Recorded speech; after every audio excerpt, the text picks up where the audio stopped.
Okay, so Chapter 3, Part 2. So we're continuing on with the settling of these northern colonies by the English. We've already talked about Plymouth and the Massachusetts Bay.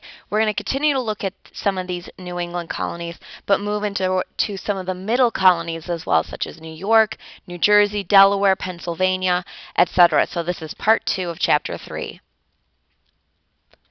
So first up, we've been talking about the Massachusetts Bay Colony and their focus on creating this city upon a hill, this perfect Christian kingdom. So the focus in the Massachusetts Bay Colony has to be social harmony. It has to appear, at least to the outside, that everyone agrees, everyone's following along, if they are to truly be this perfect Christian kingdom.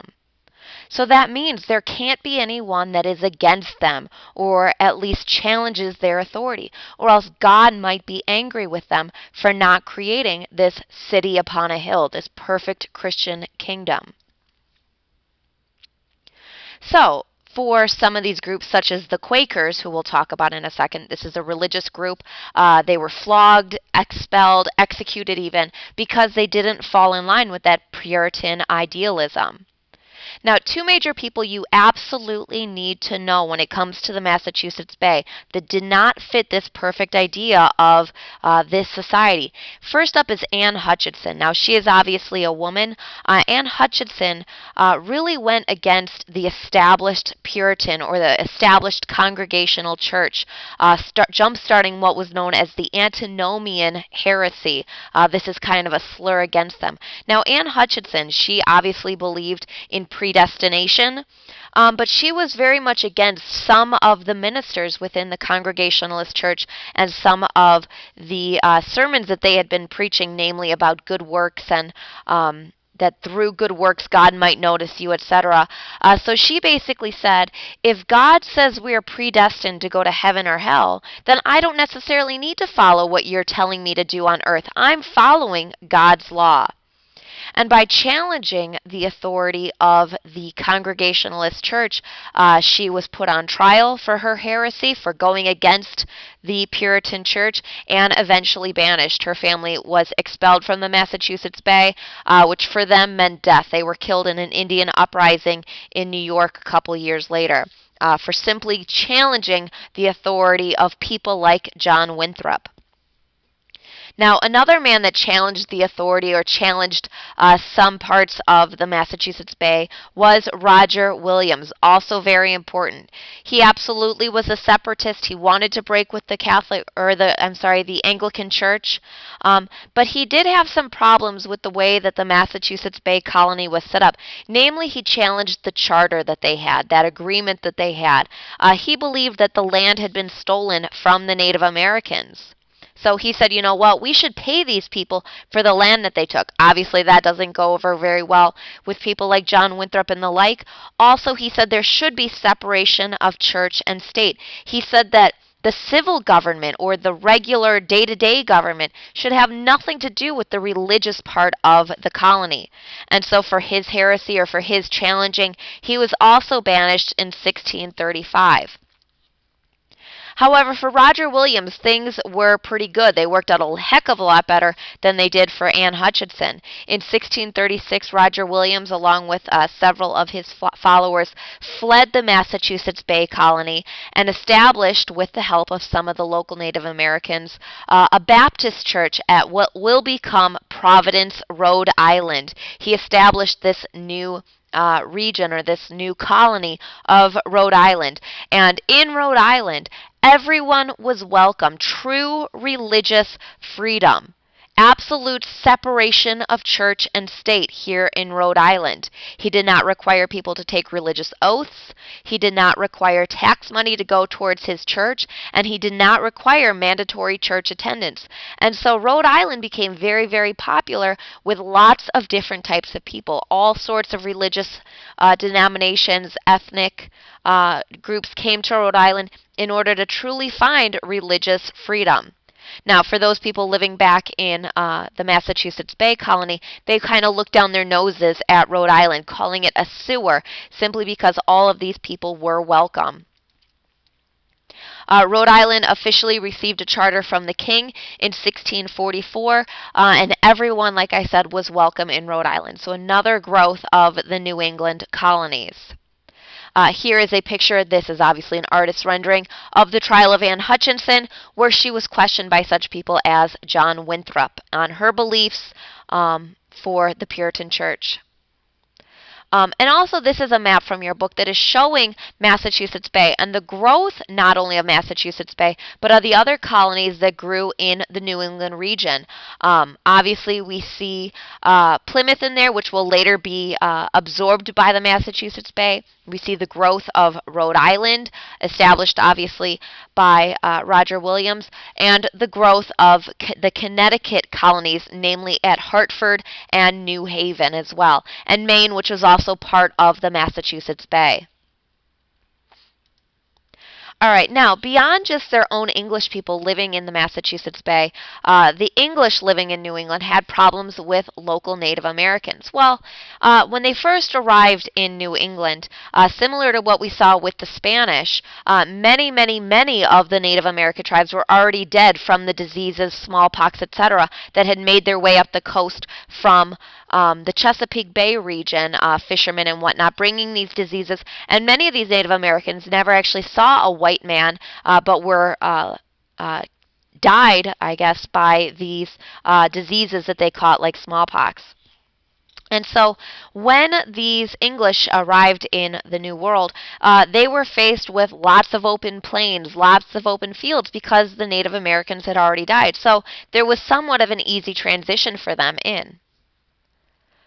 But obviously for these local tribes, namely the Wampanoag, they were looking to create a treaty with this new group of English coming in, simply because their numbers had been depleted, they wanted to trade with the English, etc. And so a treaty was created between those members of the Puritans coming to both to Plymouth and these the Wampanoag, led by Chief Massasoit and obviously Squanto, who we've learned about before as their interpreter. Who had learned English when he'd been kidnapped as a child.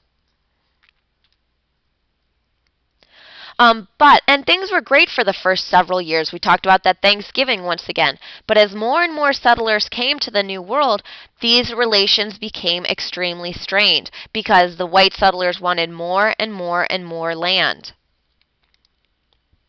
And so what we see in 1637, beyond just the depletion of the Native Americans by the smallpox epidemics and whatnot, a war broke out between the Puritans and the Pequot tribe in the Connecticut Valley over who would control this territory. Now, using new weapons such as the flintlock rifle, we see, and also extreme tactics, we see the white colonists absolutely decimate the Pequot tribes, surrounding their villages, setting fire to them, and killing every man, woman, and child in order to control this region. Now, as a result of this Pequot War, the Native Americans very quickly realized, we can't make a treaty with these people. We can't make an alliance with these people. They want this land. We need to hold our own. And so in 1675, a pan-Indian alliance was proposed by a Native American named Metacomet. Now, Metacomet, for some reason, the English didn't like to call him Metacomet, so they referred to him as King Philip. He is not English, he is a Native American. Metacomet were proposed basically to create an alliance between all the Native American tribes in New England, whether they had been enemies or friends before, in order to battle against this white infiltration. And so King Philip's War, as it was called, led by Metacomet, saw the destruction of hundreds of English settlers, hundreds and hundreds of Native Americans on both sides, obviously. 52 towns, Puritan towns, were attacked and destroyed until finally Metacomet was killed. With the death of King Philip, or Metacomet, the resistance practically crumbled as a result, simply because without their leader, it was difficult to retain this pan-Indian alliance. And so with the demise of Metacomet and the end of King Philip's War, this effectively marked the end of Native American resistance in New England. From here on out, the English settlers were in charge. This is very important. This is an etching depicting the destruction of one Pequot village. You see the English there surrounding the village, killing anyone who came out. Very, very harsh tactics, but obviously very effective at the same time. Here is obviously once again an artist rendering of King Philip, who is obviously more closely or better known as Metacomet by the Native American alliance that he created. Now, as we get closer to the American Revolution, it's important to talk about the seeds of this desire for independence, this desire to be in charge of themselves. Now, in New England in 1643, the different colonies of New England, namely the Massachusetts Bay Colony, Plymouth, and Hartford and New Haven, those two Connecticut colonies, created this loose affiliation, a New England Confederation. A confederation is just a type of government. It's a loose affiliation. Now, the purpose of this would be for such things as colonial defense, trading, etc., for them to work together, etc. Now, this New England Confederation was created within New England. They governed themselves in this, and they were semi-autonomous, meaning they had some control over their own affairs. New Englanders prided themselves on their town meetings, their participation in local affairs, etc., and this was just another way for them to have more control over themselves since England was obviously several thousand miles away. The problem is that when Charles II came back to the throne, which you learned about last year, when Charles II came back to the throne, he was very, very angry at the Puritans for having killed his father, Charles I. And so, beyond punishing those Puritans left in England, he was also looking to punish those Puritans in the Massachusetts Bay Colony. And part of their punishment was to revoke the New England Confederation and instead create the Dominion of New England. Once again, this is an organization, a way to control New England, but this is London imposed, meaning the king is controlling this.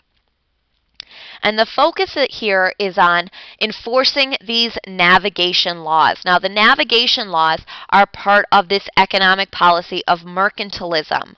Now, mercantilism is the way that a mother country makes money off of her little baby countries, her colonies, so to speak. And the way that the navigation laws were going to be enforced, namely, no American products could be shipped on anything other than English ships.